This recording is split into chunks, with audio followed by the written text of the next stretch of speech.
So while I, along with some of you all in my inbox, are going to be leading the charge to get Marvin Lewis named as the next head coach at Morgan State. I'm going to talk about it right after the bumper. Stay tuned.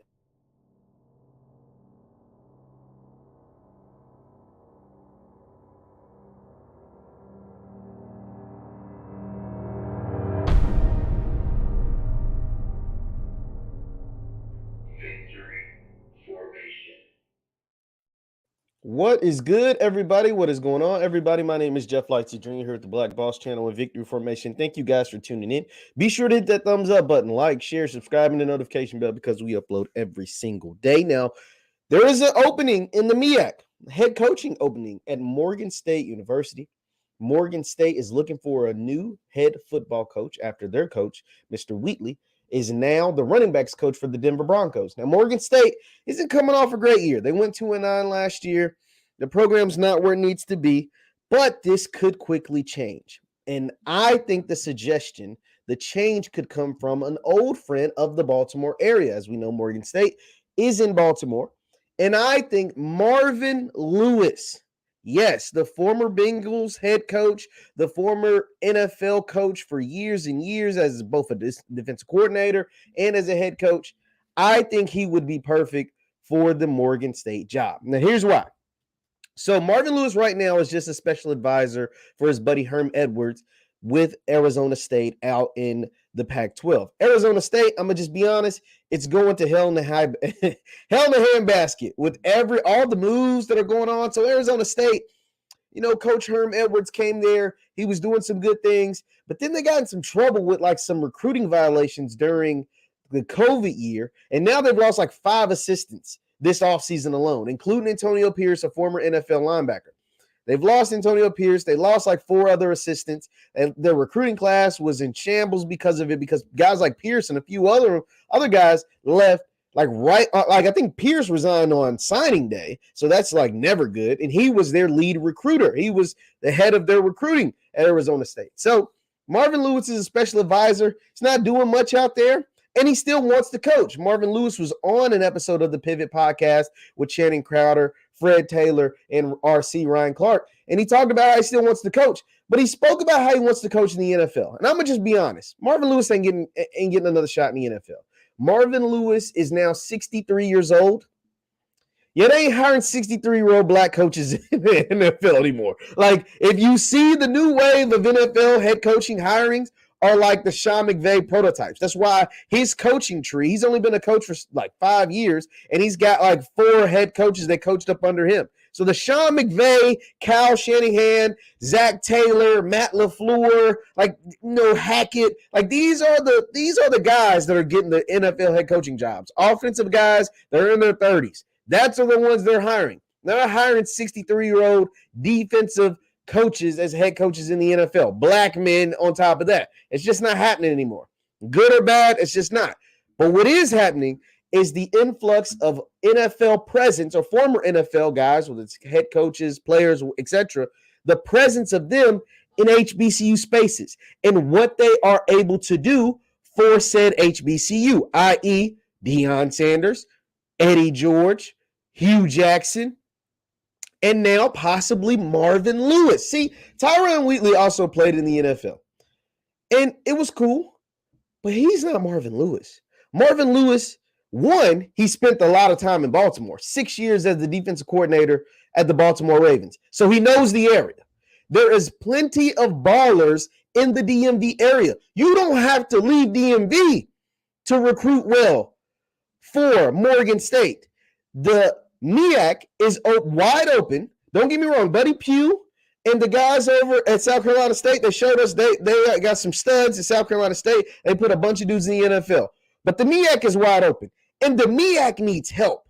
Howard had a really good class, and I think Howard is a team that can compete well with Norfolk State and can compete well against South Carolina State. But the MEAC has lost FAMU. They lost A&T. They lost Bethune-Cookman. They need a jolt of energy. They need a spark. How Deion Sanders gave Jackson State a spark, the MEAC as a conference needs a spark. It was good for them to win on that stage, South Carolina State to win on that stage against Jackson State, against Coach Prime. That helped a lot. But with all these teams defecting, with only playing 5 conference games and not a conference championship, they need something to give them some energy.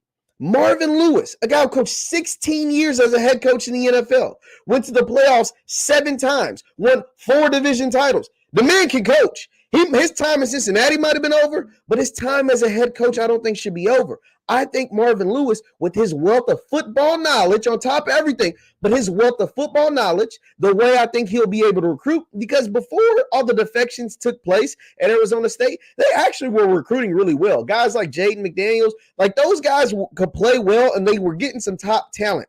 You wouldn't have to leave the DMV area to get top talent to Morgan State. So the way he can recruit, his football mind, and you guys know what I'm coming with, the resources. Marvin Lewis spending 16 years in Cincinnati, spending another 6 years in Baltimore, would be another year in Pittsburgh, so he knows that whole area. He would be able to provide to your university, would be second to none. We've seen what Coach Hugh Jackson has been able to do with Grambling. Coach Hugh Jackson, who was close with who? Marvin Lewis. They call each other best friends. They are really good friends. Coach Hugh has brought that same energy, that same spark to Grambling and poured those resources, have gotten people, we played the clip, has gotten people to dig in their pockets and give to his cause, to give to the Grambling football team, and all it's done was help them go out and get the largest recruiting class in the history of their program. I think they signed 38, 39 kids, not to mention flipped a kid from Texas, not to mention they got the #1 dual threat quarterback in the state of Florida, not to mention recruiting the hell out of Southern California down to Grambling in Louisiana.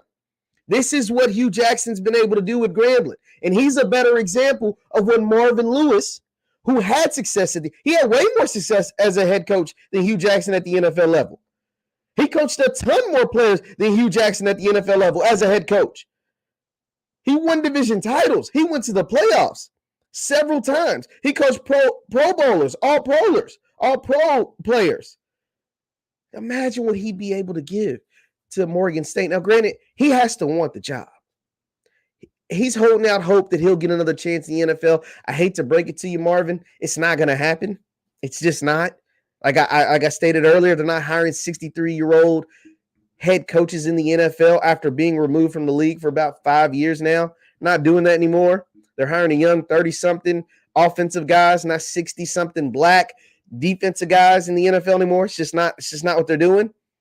But go to a program where you can actually make a difference, where you actually impact lives, continue to help make this change at the HBCU level. This is my plea to Marvin. Marvin has no idea that I'm doing this. I have no connections to Marvin Lewis. No, none of that. This is just an aspiration. This is just something I would wish would happen. Now, the chances of this happening are pretty slim, but a lot of things just line up. Now, maybe Marvin wants to stay out in Arizona because it's warm all the time, and he ain't trying to come back to the East Coast where it snows a lot. And so maybe that's the thing after spending so many years out this way. But man, oh man, what he would be able to do for the Morgan State program, the resources he'd be able to bring to the university, just look at what Hugh's doing at Grambling. That's your best example. Because Marvin Lewis and Hugh Jackson, they're cut from the same cloth. Like I said, they're best friends. And what is Hugh is doing at Grambling, I think Marvin can do something very, very similar at Morgan State, and we could keep this thing rolling. That's just one suggestion. I'm sure you guys leave your thoughts in the comments on my suggestion of Marvin Lewis coming to Morgan State. Leave your thoughts in the comments about who you think should be the next head coach at Morgan State, because I think that is a program that could be a sleeping giant. They didn't have much success. Like I said, last year they went 2-9 during the 2021 season, but that DMV area is full with high-level talent. Like a ton of high-level players come out of the DMV area. The first one that comes to my mind is Chase Young. And there's so many others. But Chase Young, now I'm not saying Marvin or whoever would be able to come to Morgan State and get a Chase Young, but never say never. Because I saw Coach Prime go out and pluck Travis Hunter, the #1 player in the country from Georgia, and get him to come to an HBCU, an FCS program. I think Marvin Lewis could go to Morgan State and make an impact. I saw Hugh Jackson flip a kid from Texas to Grambling. flip other major transfers from Arkansas and LSU to Grambling. I think Marvin Lewis could do something similar in the DMV area. And it would also give us a little bit of parity as far as like name recognition coaches up east, up north, coaches with big names up north, not just in Mississippi and Louisiana, not just in the SWAC, but also in the MEAC. That's why I'm pushing super hard for Tennessee State to join the MEAC.